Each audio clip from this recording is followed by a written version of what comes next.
Nakabahan ako. Uy, meron ka na ba? ako. Asan ba si Kim? Absent ba?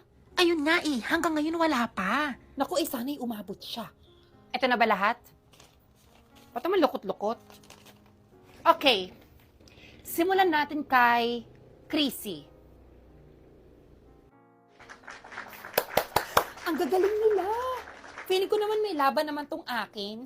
Thea Trinidad, ikaw na. Opo, ma'am.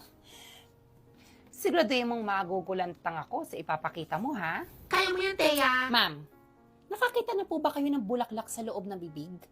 Pag sinubo yung bulaklak sa bibig? Ganun ba? Ano ba ibig mo sabihin?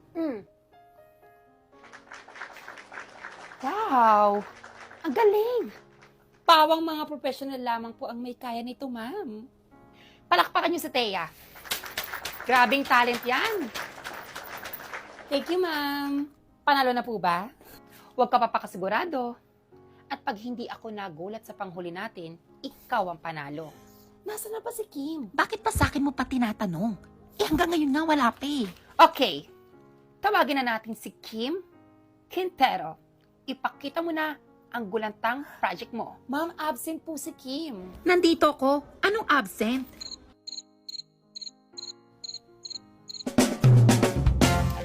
Mr.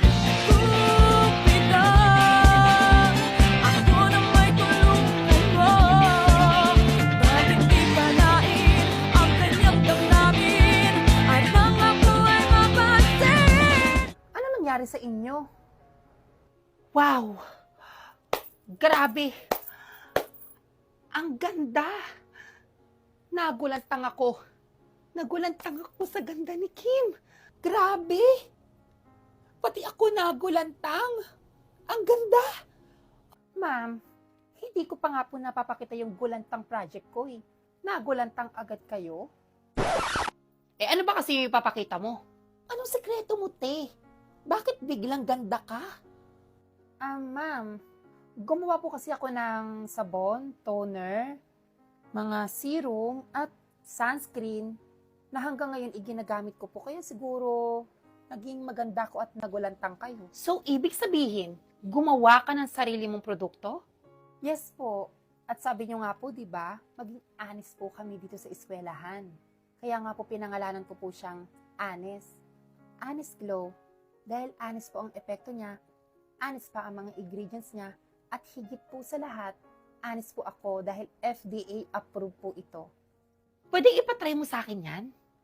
Grabe! Bukod sa nagulantang ako sa ganda mo, nagulantang ako sa talino mo. Thank you po, ma'am. Ito nga po, madami po akong dala, kaya ipapatry ko po sa inyong lahat. Grabe!